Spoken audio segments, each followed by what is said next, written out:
Welcome to the Great Detectives of Old Time Radio. From Boise, Idaho, this is your host, Adam Graham. If you have a comment, email it to me, box13@greatdetectives.net.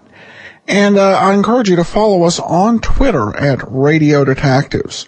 Well, before we get started, I want to let you know today's program is brought to you by the financial support of our listeners, and I especially want to thank Gary so much for his support. We'll send access to the premium site, which we will do with all donations of $7 or more.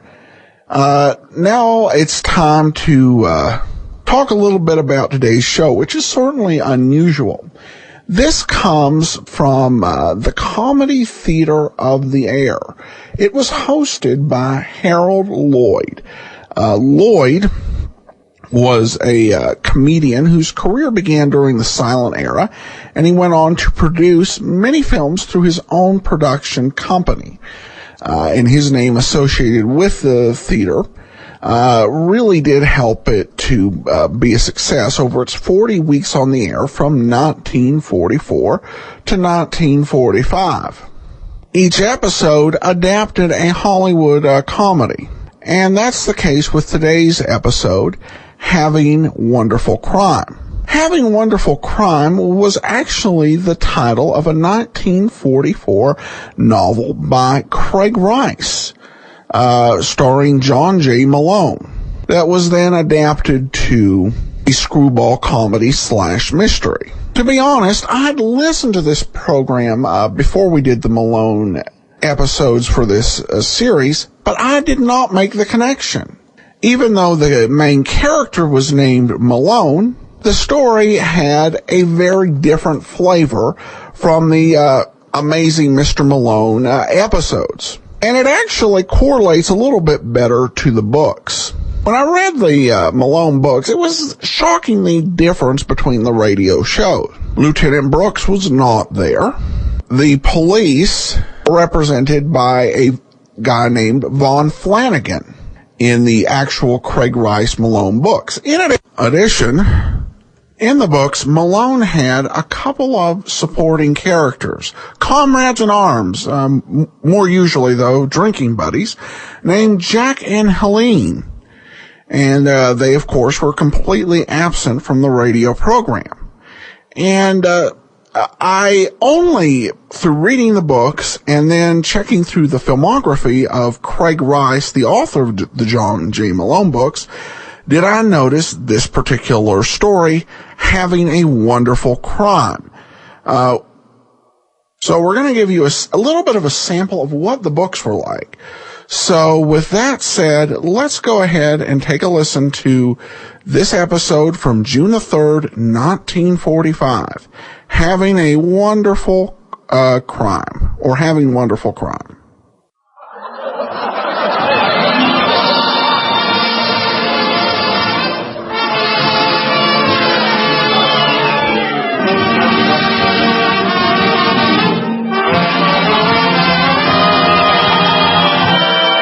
Hollywood, California, the makers of Old Gold cigarettes present the Comedy Theater. The only radio program that brings you every week the greatest stars and the greatest comedies. Tonight's comedy, the radio version of RKO's picture success, Having Wonderful Crime, starring Pat O'Brien with June Dupre and Tom Conway. And here is the director of the Old Gold Comedy Theater, Mr. Harold Lloyd.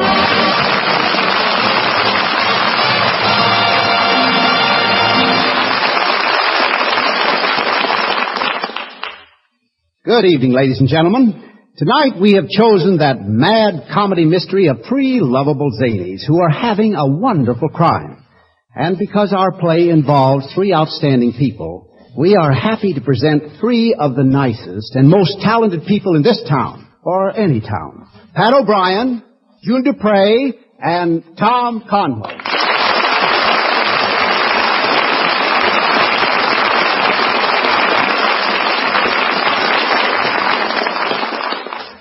Now let's get on with the show.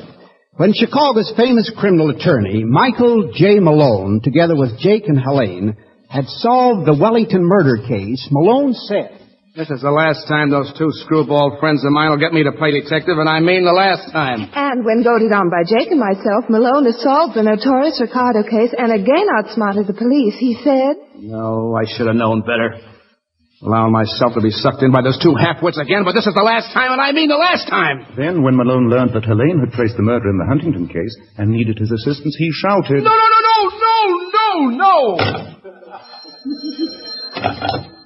Hello. Yes, this is Michael J. Malone. No, Helene. Helene, for the last time, the answer is no. I know you've got the murder. All right, pour him some tea, will you? What? You got him in my office? No. What? Yeah, all right. Keep him there, of course. I'll pick up Jake. We'll be right over. And keep that pistol pointing in the right direction. Toward your head. "Now, I warn you. One move and I'll pull this trigger. You murderer. The police won't care if I hand you over dead or alive." Now, lady, think of me, your gray-haired mother. This is going to break a poor old heart. Well, you should have thought of that before you shot Huntington. Well, you see, I'm impulsive. You are? Oh, that's too bad. So is me poor old mother. I was just on my way to see her. And where is she? In the state prison. Got 2 more years to go. You see, I was... There you are. Don't move toward that door. Stop, I'm going to shoot.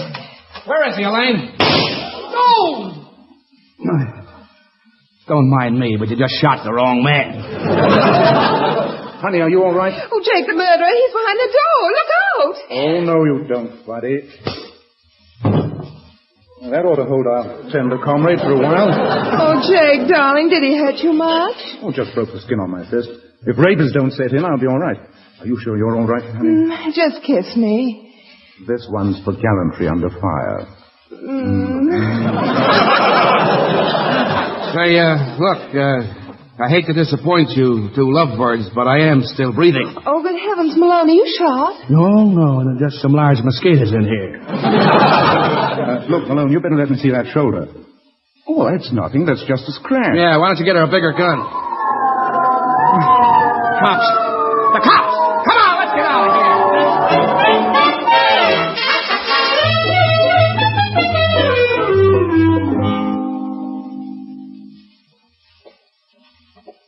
I'm sorry I shot you, Malone. Oh, that's all right. Think nothing of it. I'll do the same for you someday, real soon. Well, look, there's Sergeant Monahan coming this way. Uh-oh, the pinch is on. Let's duck into this theater. I don't want to go in What's there. wrong? Well, I've seen this picture. Get in there before I carry you. Personal appearance of Great Novell, world's greatest illusionist. 3 tickets, please. Young man, I was in the line ahead of you, and so were all these other people. I'm sorry, lady, but if I miss the opening chorus, I just can't follow the plot. Come on, kids, in you go. Now, ladies and gentlemen, the great Novell, the most baffling, vanishing act of all time. He will appear locked in his escape-proof cabinet and will reappear on the platform suspended above your head. We would like a volunteer to pull the cord. I always wanted to go on stage. I'll pull the cord. Oh, be quiet. Will you sit down or I'll slug you? Malone, slugging a wife is a privilege reserved exclusively for her husband. Sit down, wifey dear, or I'll slug you. That's right, you should slug you. What did you say? Wife! Oh, sure. Didn't she tell you? We did a little disappearing ourselves today. Mr. Malone, Mrs. Justice. How do you do? How do you do? Congratulations. May I suggest a nice honeymoon trip? The South Pole is beautiful this time of the year. No thanks. We're going to Lenhart Lodge. You volunteered to pull the cord, madam? I certainly did. Well, here you are. Just pull the cord for you. Oh, this is fun. Here goes. Oh, there's no one in there. I must pull the wrong cord. Oh, the guy probably didn't like the show and went home. And I should have gone with him. Ladies and gentlemen, something has just happened. The great Mobile is doing his disappearing act has disappeared completely. No one is to leave the theater. We've sent for the police. Oh, the police. Here we go again. Let's try the stage exit. I'm sorry, sir. I have orders to allow no one to leave. Oh, I've got to go. I've got a nosebleed. Oh, I see. But how about these people? Never saw him before in my life. I'm his nurse. I'm his doctor. But I've got orders!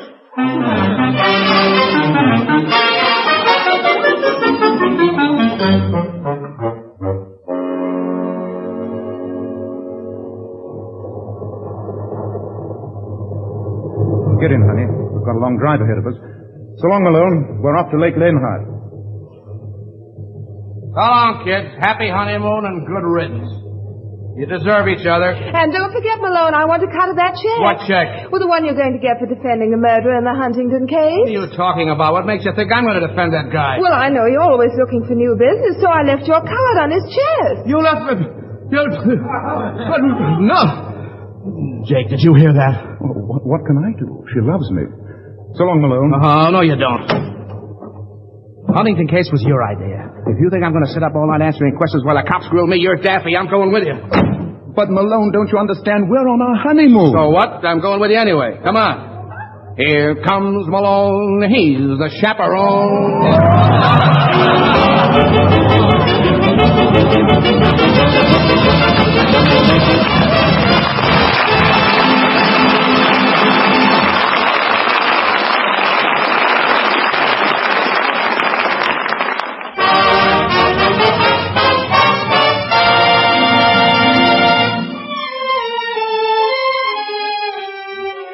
And now back to Harold Lloyd and tonight's Old Gold Comedy Theater presentation, Having Wonderful Crime, starring Pat O'Brien, June Dupre, and Tom Conway. All right, Mr. Lloyd. This next act might very well be entitled Honeymoon for Three. On the road to Lenhart Lodge, we find Malone, Jake, and Helene. Malone is unhappy. Jake is in love, and Helene is driving. And with that setup, anything can happen, and usually does. Mrs. Justice, would you mind keeping both hands on the wheel? Mr. Malone, the $2 I spent for the marriage license also includes the privilege of kissing my wife. He's just jealous because no one would ever marry him. Oh, yeah? I do all right in my own quiet way. Don't look now, but just ahead of us, the road divides. Oh, now let's see. Was it the left road or the right road? Just avoid the middle, because there's no road there. It's just a big tree. How about the left road? No, that wouldn't be the right road. How about the right road? No, that would be the wrong road. I guess I'm with the wrong people. By the way, darling, there's something I forgot to ask you before we were married. Mm-hmm. Oh, that's all right, Jake. She's a big girl now. We had more privacy in the Pentagon building. What were you saying, darling? I forgot to ask you, can you cook? Why, no. I thought you could. No. I figured on doing the knitting. Oh. Anyway, Mama loves Papa. And Papa's burning up with love for Mama. I guess you two know about the birds and the bees. Hey, look out!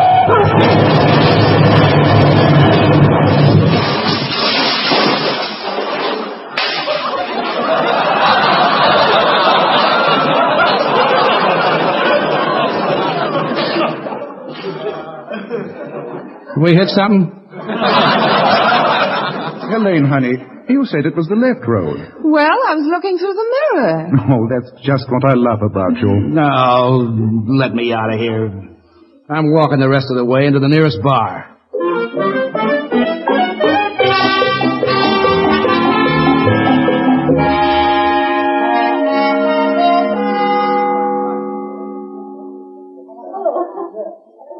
Mr. Bartender. Yes, miss. May I have a glass of sherry? Oh, certainly. Say, aren't you Phyllis Gray, the diving champion? That's right. I thought I'd seen you in a lot of dives. Oh, that was a dandy.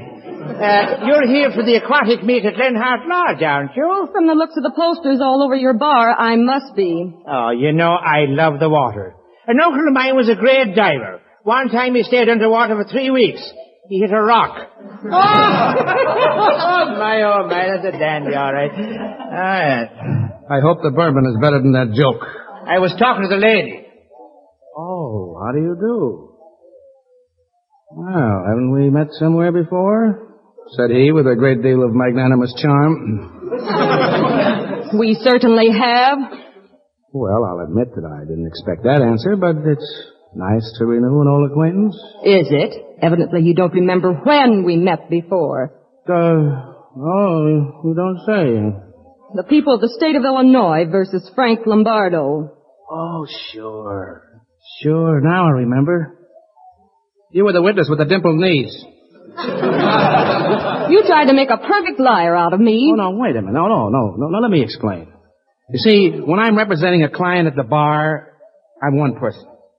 But when I'm parked at the bar with a beautiful gal, I'm somebody else. I'm really two people. Well, three's a crowd. Maybe I'd better leave. No. Habeas corpus. And members of the jury would agree. Not a bad corpus, either. Don't look now, Helene, but doesn't that man remind you of someone we know? He looks like Michael J. Malone, but he can't be. We left him on the road walking back to Chicago. Friends of yours, Mr. Malone? No, just barflies in the ointment. Now, as I was saying... That Malone, it's open season with him all the year round. All wolf and a yard wide. And him with a beautiful wife upstairs. Oh, Malone. Oh, well, if I must, I must. He's come off us, honey? Oh, no, he's much too tired. Oh, what is your name?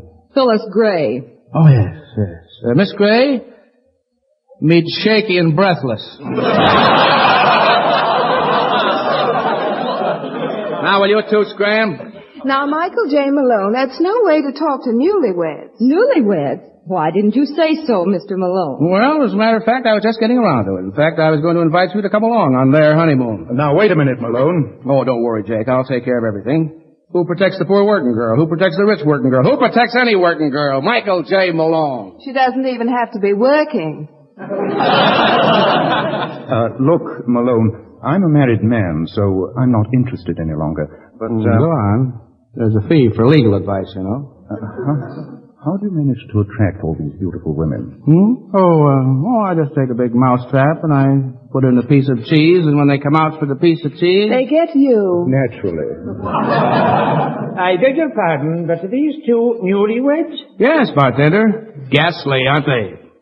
Well, I don't mind. Say, how about kissing the bride? Well, certainly. That's a wonderful idea.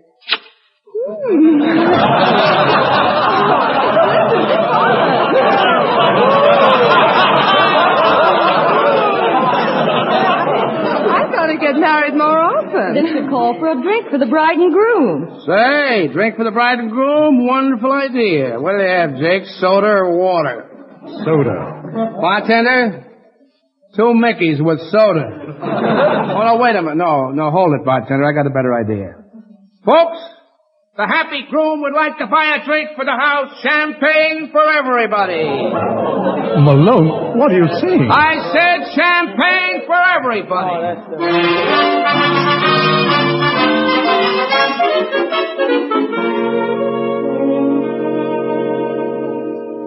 Well, it was a sweet gesture, Malone. We'll be seeing you. No, don't bother. Just sign the tab, sonny boy. Oh. Give him the check, bartender. Okay, here you are, sir. Nothing like buying a drink for the boys. Come along, Mrs. Justice. Good night, all. Oh, Mrs. Justice. By the way, just a word of advice. When you carry your husband across the threshold, don't trip. He's the collapsible model. Oh, he's a fine man, Mr. Malone. Put a nice tip on the bill, too. Oh, he's one of the finest fellas I've ever... What? Malone? Malone? That's me. Well, if it is, your name's on the tab for $147 and $63 tip. No.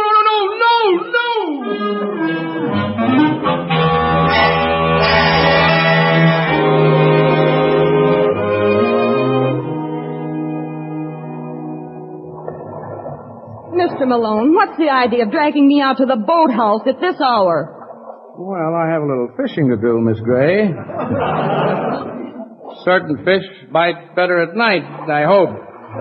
Fish of the Malone type? Oh, such lack of faith. All right, into the canoe, step down. Aren't you going to take any oars with you? Oh, what do I want with oars? I use my arms for paddles. I do it the hard way. I forgot to ask. Can you swim long distance? Yes, and if necessary, I have roller skates that work on water.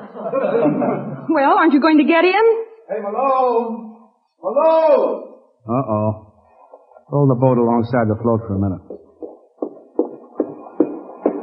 Malone, we need you. What is this? Don't stop to ask questions. Just come along. This is important, Malone. So's this. Well, come along, Malone. Come along. Oh, go away, fellas.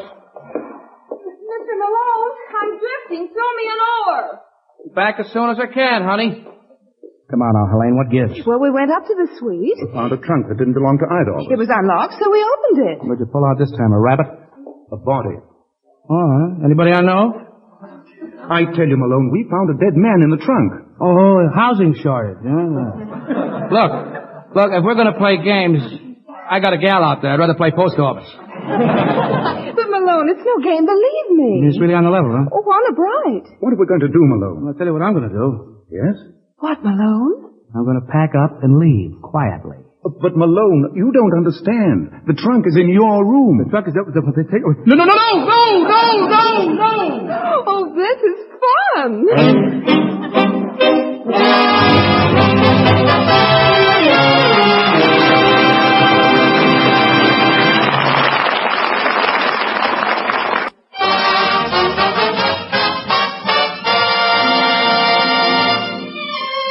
And now, Act 3 of Having Wonderful Crime, starring Pat O'Brien, June Dupre, and Tom Conway. All right, Mr. Lloyd.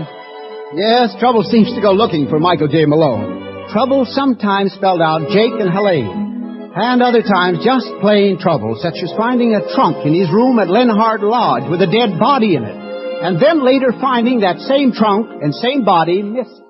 Malone, I tell you, there was a trunk in the room with a dead man in it. Bodies, dead ones in particular, just don't walk out of hotel rooms. Well, if there's no trunk and no body, we've nothing to worry about. Because where there's no body, there's no crime. Isn't that right, Consular? Now, look. That trunk's going to show up somewhere, and if there's a body in it, you can bet your last buck they'll trace a little surprise package to us. It never fails. In that case, we'd better find it before someone else does. Hello, desk. This is Mr. Justice. Do you know anything about a trunk being taken out of 205? No? Okay, thanks. Wait a minute. What's this lying on the floor? Oh, it's the kind of paper they put on shelves. It is, huh? It just happens to be a theatrical poster, that's all. Why, that's the picture of the great Movell. The guy who disappeared. But what was he doing here at Lenhart Lake? You can read, can't you? It says right here on the poster, the great Movell, Master Illusionist, Lenhart Auditorium, June 1st. Then he played here before we saw his act in Chicago. Throw that rope over the poster, Movell. Go on, hurry up. Okay. There, that's all covered. Come in. I'm Mr. Winslow, manager of the hotel here. The clerk told me about your trunk. I'm frightfully upset. That makes it unanimous. I don't understand how anyone could have taken it out without our seeing it. And the gentleman I'd wanted to ask about it, the one in 203, checked out of the lodge early this evening. What gentleman? Mr. Fred King. Did you recognize him by a picture? Why, yes, I think so. Helene, take the rope off that poster. Alakazam, abracadabra. There you are. Oh, that's him. That's Fred King. That, my friend, is the great Movell. Why, the porter said he saw him prowling around the room while you folks were downstairs. You did, huh? Well, it was his last prowl. He's been murdered. Murdered? Not here in my hotel. He was here inside that trunk. Well, we'd better call the police right away. Police? Oh, here we go again. Of course, we'll all be available in case they want to ask questions. Just a minute, Mr. Winslow. Just a minute. I wouldn't be in a hurry to call the police. You see, there's your hotel to think of, and things like this can ruin you. Besides, we've done a bit of dabbling in these things ourselves. Now, you take the Huntington case. Ouch! Oh, did I step on your foot, Sid, darling? You certainly did. Anyway, don't worry your pretty little head, Mr. Winslow. We'll have the trunk and everything in it. Including Mrs. Justice, I hope. Before you can say Michael J. Malone. Well, shall we say 24 hours? Shall we say a day? In less than that. Good night. Good night. My dear girl, may I be the first to present you with a combination detective diploma junior G-man badge. Good night. Oh, Malone, where are you going? Mr. Justice, just let us say I am allergic to you. Now, look, Malone, we're all in the same boat. Boat. Oh, yes. Pardon me, I've got to see a dame about a canoe.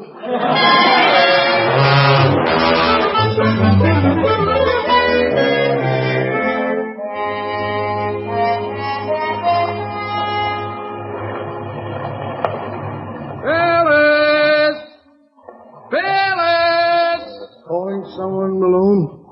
Oh, hello, Mr. Winslow. What goes on? Well, earlier this evening, Mrs. Justice mentioned the Huntington case. No. She said my hunting case.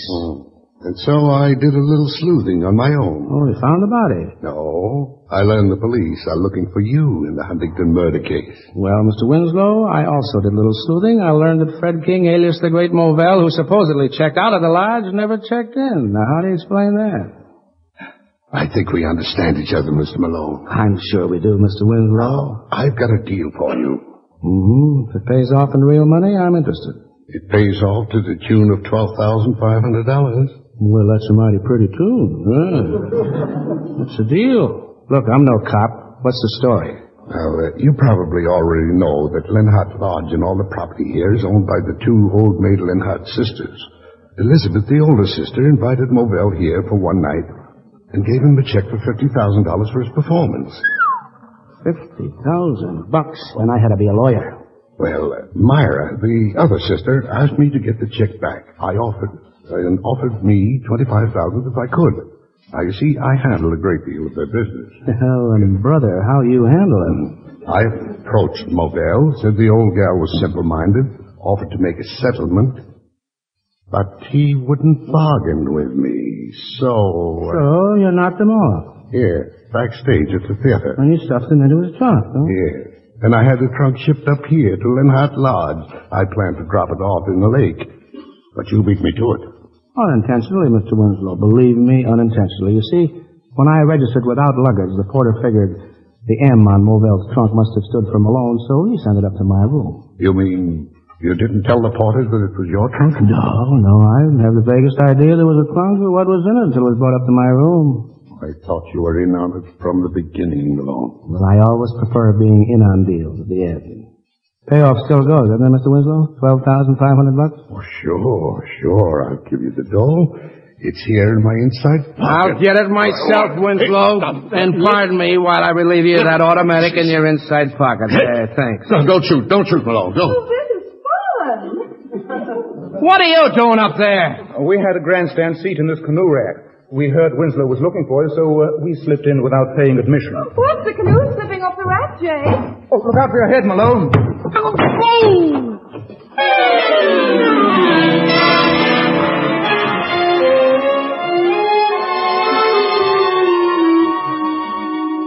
morning, Mr. Malone. I'm the new nurse. How's the head? Well, I wouldn't know, beautiful, until you held my hand. Pulse is normal. Never mind my pulse, honey. How about my heart? Did you see the morning paper? How about my heart? It says, prominent criminal attorney solves murder mystery. No kidding, my heart says that? No, the paper. How do you like that? I'm a celebrity. Isn't it thrilling? You know, 3 weeks ago, we had a tailor who pressed Frank Sinatra's pants. Oh. Say, that's wonderful. No, he was in them. I'll see who that is.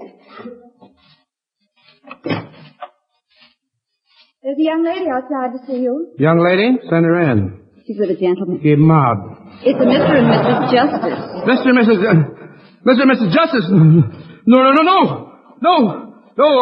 I'm going right through that window. Oh, no, it isn't open. It is now.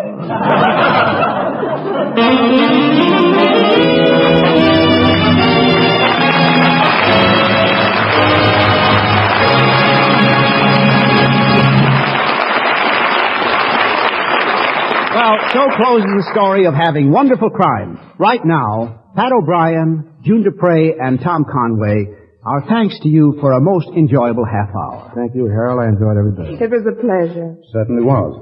Who's on the old gold roster there? Well, we're very happy to welcome next week June Allison with Reginald Gardner, Don DeFore, and Bill Williams in the RKO production, Tom, Dick, and Harry. Believe me, I'll be listening. So will I. Me too. Good night, folks, until next Sunday. See you then.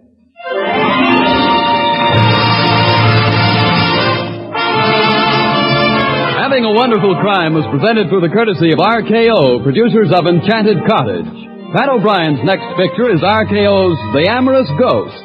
Tom Conway will soon be seen in the RKO production, The Falcon in San Francisco.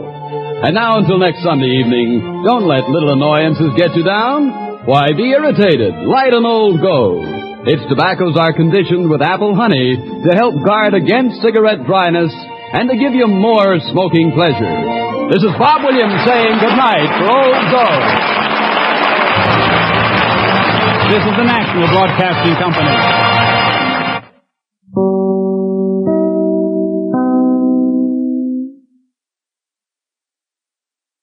Welcome back. Well, Pat O'Brien would not be my choice to play John Malone. And the no thing was a bit overdone. In addition, the lack of mystery or the minimization of mystery in this story is notable. But this is one of the big challenges you face when you take a movie of about an hour and a half long and you have to condense it into a 30-minute radio program.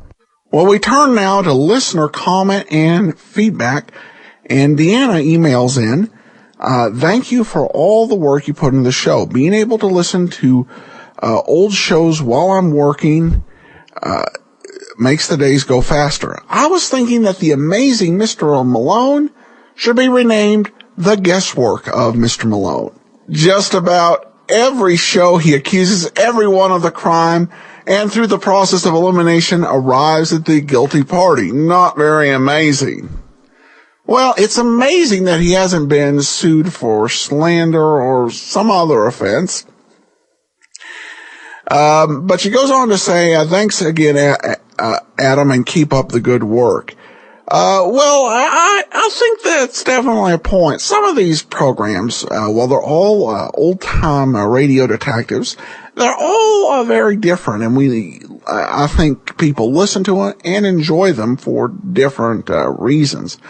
I don't think with the amazing Mr. Malone, one of those reasons is the high quality of mysteries.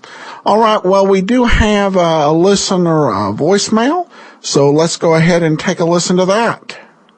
Hey, this is Tom. I listen to the Great Detectives radio show. Hey, I just wanted to say, keep up the good work. See ya. Well, thanks so much, Tom. I appreciate you taking the time to call in. And you too can call in and leave your message, 208-991-4783. And that will actually do it for today. You can send your comments to box13@greatdetectives.net. Follow us on Twitter, Radio Detectives, and become one of our friends on Facebook, facebook.com/Radio Detectives. From Boise, Idaho, this is your host, Adam Graham, signing off.